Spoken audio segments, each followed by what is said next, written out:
Hai, apa kabar semuanya saudara? Selamat datang dalam YouTube channel segmen Kerinduanku ini. Saya berdoa biar firman Tuhan hari ini boleh menjadi berkat, kekuatan, dan menjadi energi bagi saudara menjalankan hari-hari ini saudara. Jangan pernah lupa Tuhan sayang sama saudara. Tuhan cinta dan Tuhan punya rancangan yang besar dan indah bagi setiap kita. Sama-sama kita mau tundukkan kepala, kita bersatu dalam doa. Bapa yang baik, Bapa yang kami sembah di dalam nama Tuhan Yesus. Kami siapkan hati kami untuk diberkati oleh kebenaran firman Tuhan. Pakai lidah bibir hamba-Mu untuk boleh menjadi seorang berkat. Urapi dia Tuhan dengan pengurapan yang dari kerajaan surga. Kata kalimat yang keluar, biar nama-Mu yang dipermuliakan. Segala yang jahat, kami cabut, kami patahkan kuasanya. Allah Roh Kudus, Engkau disambut di tengah-tengah kami. Berbicaralah melalui hamba-Mu, biar lidah bibir hamba-Mu dipakai untuk mencari berkat. Dalam nama Tuhan Yesus. Amin. Keluarga yang diurapi. Kita akan belajar bagaimana kita menjadi keluarga yang diurapi oleh Roh Kudus. Dari kisah Lukas 1 tentang kehidupan rumah tangga antara Elisabet dan Imam Zakaria beserta istrinya. Beserta juga dengan anaknya yang kita tahu akan melahirkan seorang nabi besar namanya Yohanes Pembaptis. Yang akan memberitakan kedatangan Mesias yang akan membukakan jalan bagi Tuhan kita, Juru Selamat kita, Yesus Kristus. Saudara, kalau anak dalam kandungannya saja penuh dengan Roh Kudus, pasti ibunya juga penuh dengan Roh Kudus. Lukas 1 ayat yang ke-41. Dan ketika Elisabet mendengar salam Maria, melonjaklah anak yang di dalam rahimnya, dan Elisabet pun penuh dengan Roh Kudus. Saudara, bayangkan anaknya saja penuh dengan Roh Kudus, apalagi ibunya. Bagaimana dengan kita? Apakah kita rindu menjadi pribadi atau keluarga yang berkenan kepada Allah? Diurapi Roh Kudus, hidup senantiasa selaras dengan kehendak Tuhan. Kita akan mempelajari pada hari ini apa saja ciri-ciri keluarga yang diurapi Roh Kudus. Yang pertama, hidup saleh dan menjadi berkat. Hidup saleh dan menjadi berkat bukan berarti nggak pernah berbuat dosa, bukan berarti nggak pernah salah. Namun artinya mau berusaha sungguh-sungguh berupaya untuk hidup dalam pertobatan, menjalankan ibadah sungguh-sungguh, suci dalam beriman.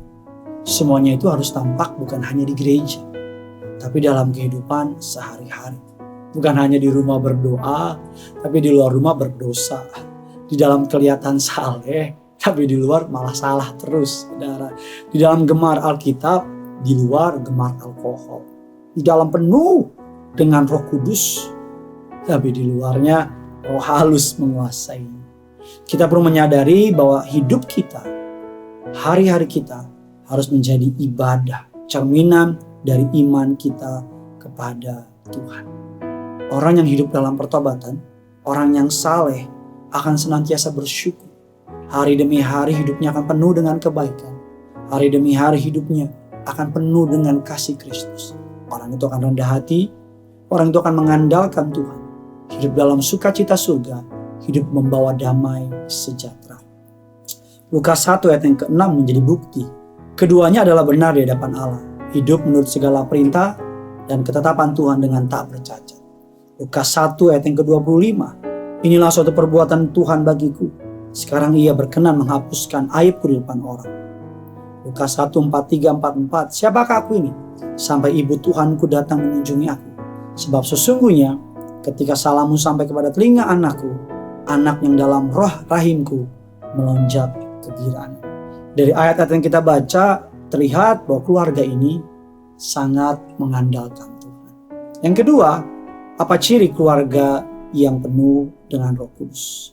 Yang kedua adalah keluarga yang penuh dengan Roh Kudus adalah keluarga yang melayani Tuhan.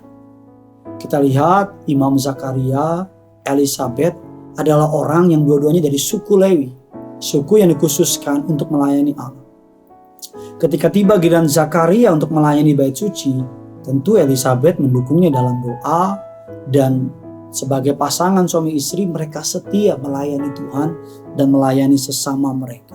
Saling mendukung, saling mendoakan, bukan sama-sama menjadi batu sandungan. Pernikahan itu, suami istri itu bala bantuan, bukan sebuah beban.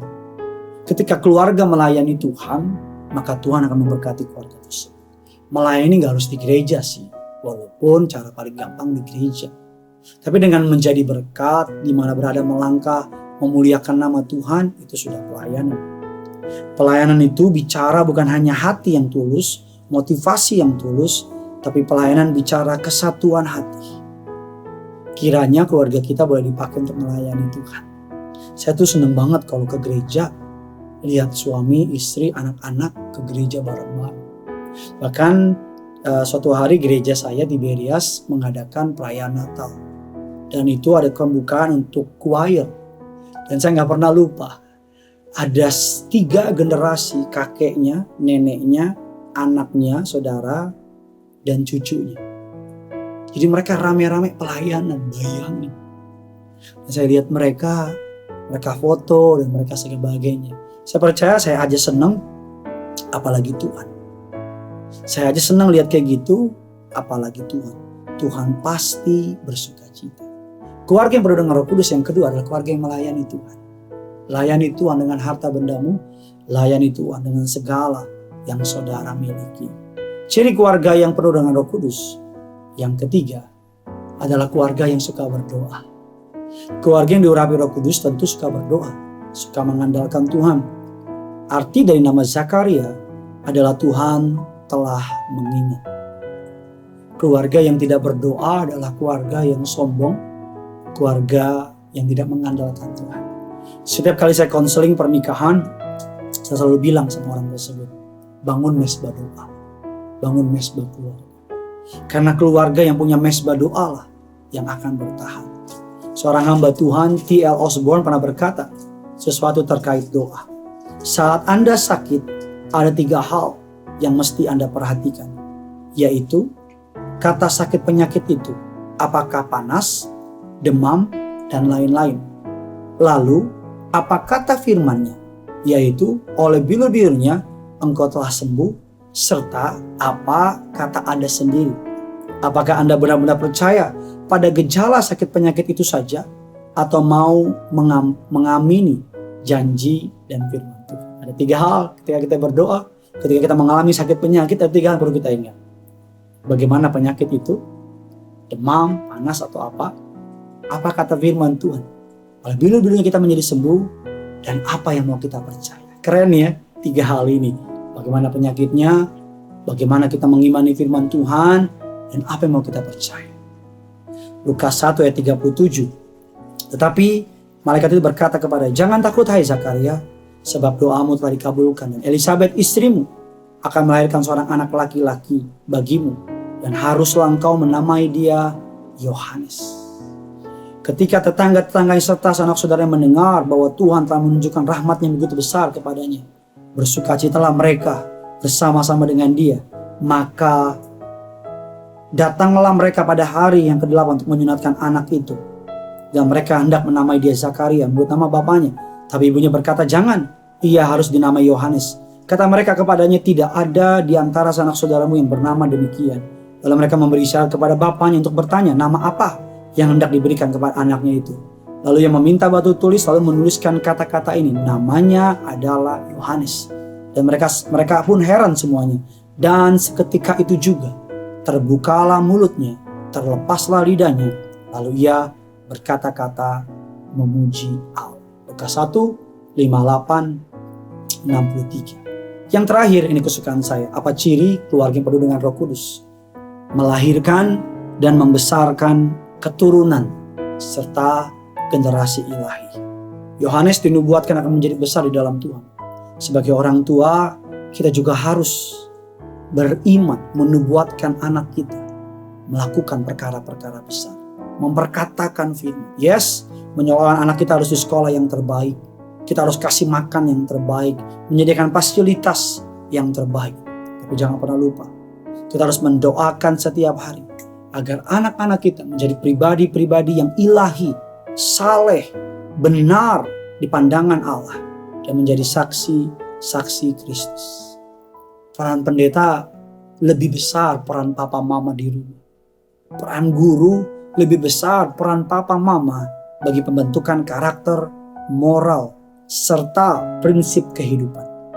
Kiranya anak-anak kita bukan hanya sukses di dunia, tapi juga sukses di dalam pemandangan Tuhan. Lukas 1 ayat 15-17, sebab ia akan besar di hadapan Tuhan. Ia tidak akan minum anggur atau minum keras, dan ia akan penuh dengan Roh Kudus mulai dari rahim ibunya. Ia akan membuat banyak orang Israel berbalik kepada Tuhan Allah mereka. Ia akan berjalan mendahului Tuhan dalam roh, dalam kuasa Elia, membuat hati bapak-bapak berbalik kepada anak-anaknya, hati orang-orang durhaka kepada pikiran orang benar. Dengan demikian menyiapkan bagi Tuhan suatu umat yang layak bagi. Amsal 22 ayat yang ke-6, didiklah orang muda menurut jalan yang patut baginya, maka pada masa tuanya pun dia tidak akan menyimpang daripada jalan itu.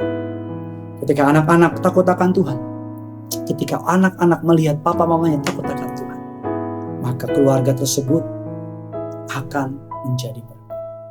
Keluarga yang diurapi Roh Kudus.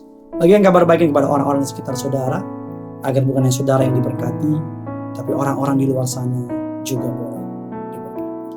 Yang punya surga, praise you Lord. Mari sama-sama kita datang sama Tuhan.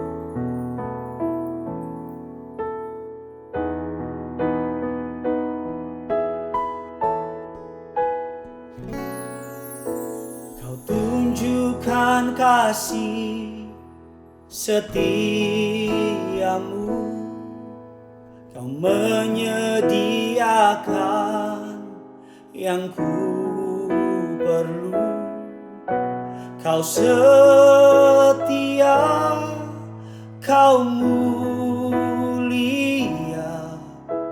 dulu, sekarang, dan selamanya.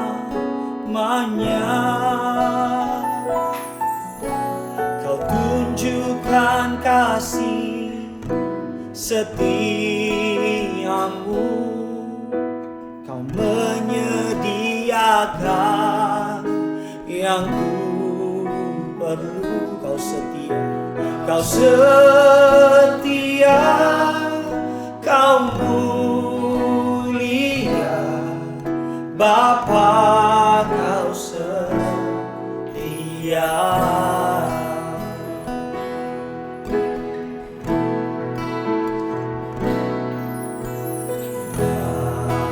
Bapa, Kau setia.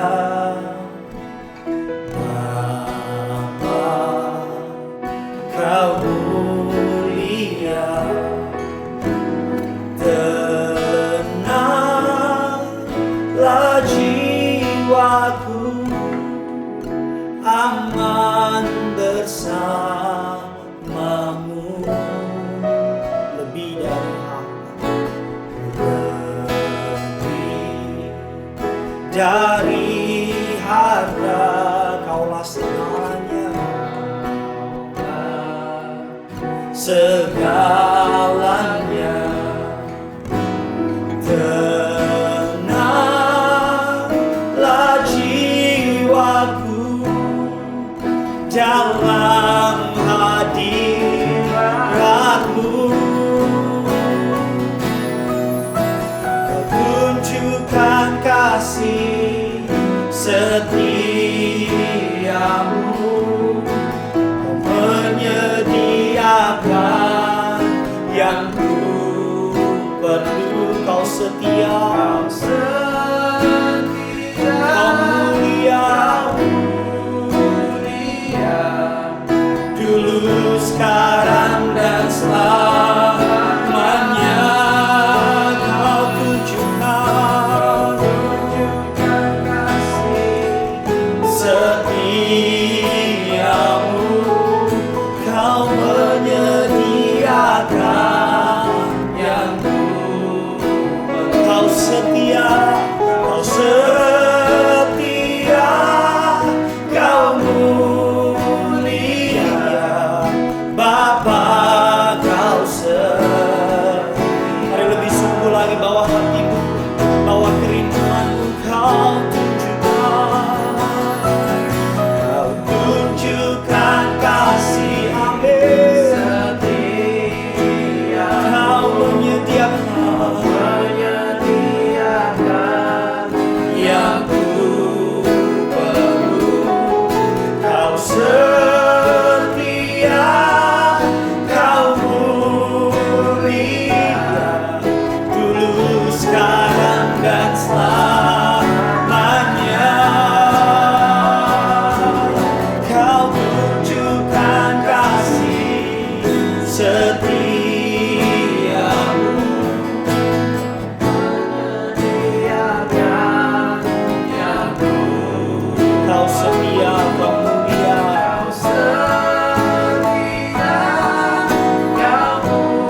Bapa kau setia.